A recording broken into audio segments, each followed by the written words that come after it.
और कुछ लोग ऐसे होते हैं जब वो आते हैं तो सब लोग एकदम से डाउन हो जाते हैं। तो आप जो आपकी एनर्जी होती है वो ही आगे डिलीवर करते हैं। आपका एक स्टाइल भी बड़ा यूनिक है कि आपने जिस तरह उसको करना है, बीट को बजाना, आपकी बॉडी, आपकी हर चीज़ वो उसी तरह बीट के साथ अटैच होती है, मैच करती है, फिर आगे जो देख रहा होता है बंदा वो भी उसी तरह फिर बॉडी उसकी मूव करती है। इसका मतलब ही ढोल वाली होता है। ये जो जितना कुछ आपने बोला है ना, इसका मैंने मतलब इसको थोड़ा डिटेल में जो मेरी समझ में आया मैंने इसको एक्सप्लेन तो कर बस दिया। देखिए, मैं जो एक सही ढोल वाला होगा ना, जो एक सही आर्टिस्ट होगा, अगर सिंगर गा रहा होगा ना तो आपको ऐसा नहीं लगेगा कि माइक फालतू पकड़ा हुआ है उसने।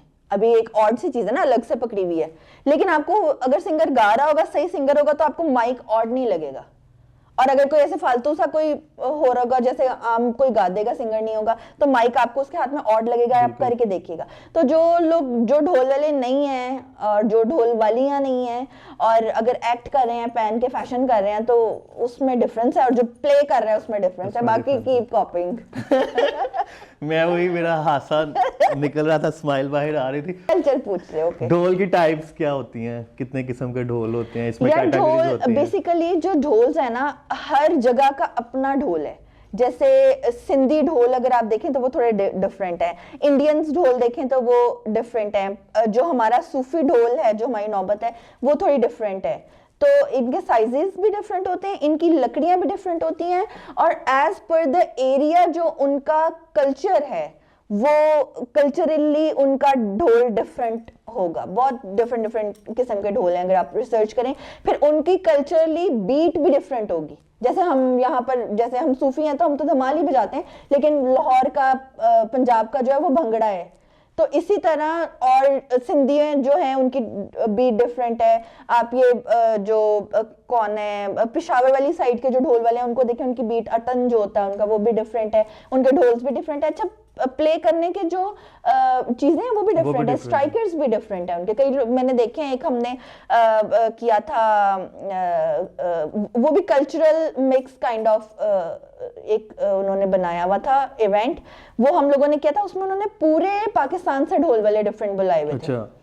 तो उसके ऊपर मैंने ढोल वालों को देखा, एक ढोल वाला था वो एक तरफ से हाथ से बजा रहा था और एक तरफ से मोटी स्टिक से बजा रहा था, और फिर उसका प्लस, जैसे हमारे आगे धमालिया होता है ना, उसके आगे और लोग थे जो प्ले कर रहे थे। तो वो फिर मैंने लर्न करना शुरू किया कि ढोल की बहुत डिफरेंट काइंड, जब बलोची जो है वो साथ साथ उनका वो 4 लोग होते हैं, वो डांस भी कर रहे होते हैं साथ में, उनका ठेका भी डिफरेंट है, ढोल भी डिफरेंट, मतलब हर कल्चर का, हर जगह का, शहर का अपना डिफरेंट है। अच्छा, गूंगा साईं जी बड़ा नाम है और आप बहुत ज्यादा रिस्पेक्ट भी करती हैं उनकी अभी तक स्टिल, और इन फ्यूचर भी करेंगे इंशाल्लाह। तो उनकी कोई ऐसी बात या कोई उनकी ऐसी आदत जो आप अभी तक आपके अंदर मतलब आपने फिट कर लिया है और उसके ऊपर आप अपनी इस फील्ड को लेके चल रही हैं या अपनी लाइफ को लेके चल रही हैं, वो क्या हो सकती है?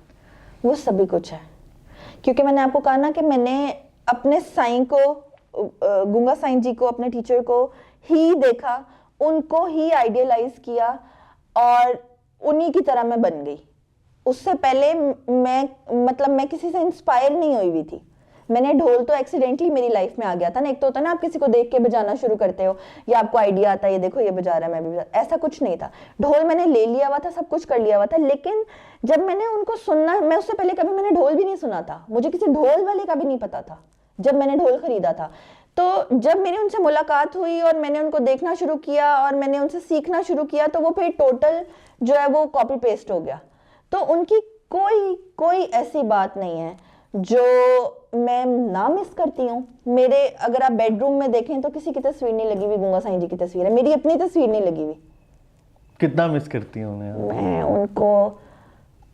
मैं उनको बहुत ज़्यादा मिस, मतलब मैं बस वर्ड्स नहीं है, मैं डिग्रीज नहीं आपको दे सकती। अगर 100 आउट ऑफ 100 होता तो 100 आउट ऑफ 1000 मैं उनको मिस करती एवरी डे। अच्छा, कोई ऐसा दिन भी नहीं होता कि उसमें कोई एक बात नहीं हुई है या कोई एक चीज़। अभी यहाँ पे आपके सामने आतिफ बैठे हुए थे, उनसे भी बात हो रही थी तो गूंगा साईं जी की बात हो रही थी। मतलब हर बात में, हर चीज में गूंगा साईं जी। मैंने उनके साथ ना, मैंने ऐसे नहीं किया कि मैं गई हूँ जी मुझे क्लास दे दें और मैं ढोल सीखने आई हूँ और मैंने लिख लिया और मैं वापस आ गई। मैंने ऐसे ढोल नहीं सीखा, मैंने बकायदा उनके साथ मैंने टाइम स्पेंड किया, मैंने उनकी खिदमत की है।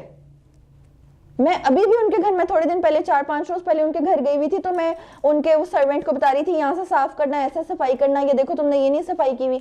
तो वो घर मेरा बिल्कुल अपना जैसा घर है, और वो जहाँ पर जिस घर में बच्चे जो रहते हैं वो भी मेरे अपने जैसे बच्चे मुझे लगते हैं। रिश्ते में वो मेरे भाई और बहन लगते हैं जो गुंगा साईं जी के बच्चे हैं, लेकिन वो बहुत छोटे हैं।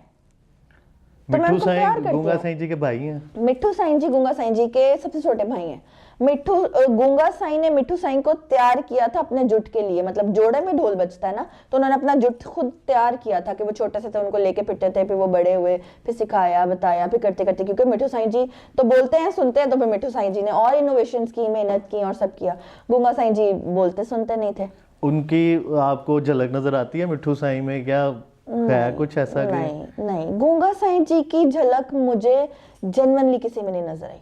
मुझे नहीं ऐसे देख के लगा। एक दफा मुझे ऐसी फीलिंग आई थी, साईं ज़हूर हैं हमारे बड़े लेजेंड हैं, उनसे एक दफा जब बैक स्टेज, वो जब पहले मेरी एंट्री थी फिर उनकी थी, जब वो एंट्री करके आए तो मैं उनका वेट कर रही थी। जब वो एंट्री करके वहां से सीधा चलते हुए आ रहे थे ना, तो उनको देखते ही, मतलब दूर से भी वो पहुंचे नहीं थे मेरे तक, तो मेरी आंखों में आंसू आ चुके हुए थे। अभी उनका चेहरा नहीं मिलता साईं जी से, लेकिन मतलब उनको देख के एक दफा फीलिंग आई थी कि जैसे, और फिर वही खुशबू जो गुंगा साईं से आती थी।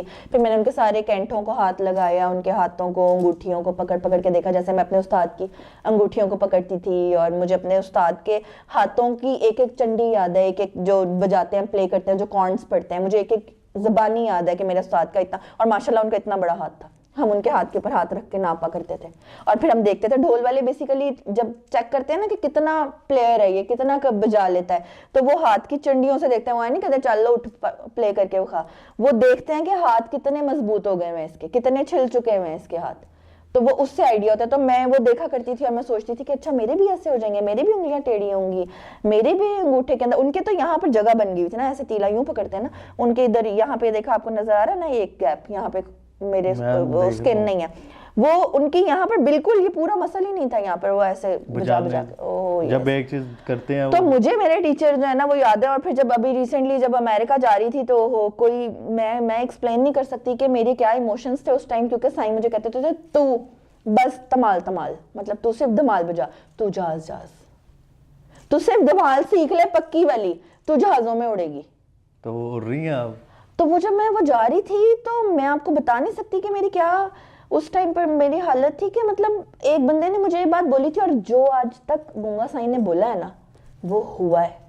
अब देख ले, उनको गए हुए भी 3 साल हो गए हैं, तो हुआ है ना। अच्छा, मेल्स ढोल वालों में मेरे ख्याल से गुंगा साईं जी के अलावा मैंने किसी का नाम नहीं सुना जो फेमस हो। 2 नाम जो है ना वो ढोल की फील्ड में हुए हैं, एक पप्पू साईं जी और एक गुंगा साईं जी। पप्पू साईं, ये दोनों नाम ऐसे थे कि आज जो भी ढोल बजा रहा है वो सिर्फ उनका जूठा बजा रहा है, कि वो जिसको कहते हैं ना तखलीक की ढोल। तो अजीब निकल आया वो ढोल के आगे वो रख के, वो मेरे समझ से बाहर है, वो क्या चीज है? वो पंजाबी हैं, लेकिन वो लाहौर के नहीं है, वो किसी ऑफ एरियाज के ढोल वाले हैं, वो हमारे ढोल वाले नहीं है, वो ऑफ एरियाज के ढोल वाले हैं।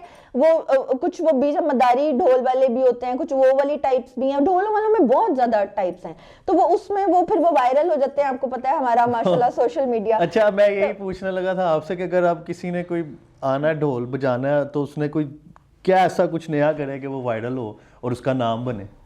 यार बजा ही नहीं है सारी, यार मेरे से पूछ के तो नहीं बजा रही, आ रही है नहीं मेल्स में भी ओवरऑल बात कर रहा हूँ मैं। लड़के भी ढोल वाले बहुत हो गए हैं, लड़कियां भी ढोल वाली बहुत। मैं ढोल बजा सकता हूँ? ये तो तू अब मुझे कोई टेबल शेबल बजा के बताएगा तो मैं बता नहीं, वैसे क्या लगता है? मैं नहीं, ऐसे देख के नहीं होता आपके अंदर, मतलब कैसा लगूंगा मैं ढोल मंगवाऊं, पहन के चेक कर ले, आज तुझे सबक दूं मैं। नहीं, क्या मेरे से कोई कह रहा था सबक देते हुए की वीडियोस मार पड़ती है अगर जब सीखते हैं तो? यार मेरे उस्ताद ने नहीं, मुझे एक दफा जिंदगी में मुझे याद है, गुंगा साईं जी ने ना मेरा हाथ ऐसे पकड़ के, यूं पकड़ा हुआ था हाथ मेरा, और ऐसे उन्होंने तीला पकड़ा और उन्होंने मुझे इशारा किया है कि ये तीला इधर मारूंगा, ऐसे ये सिर्फ इशारा किया, हाथ पकड़ के इशारा किया है।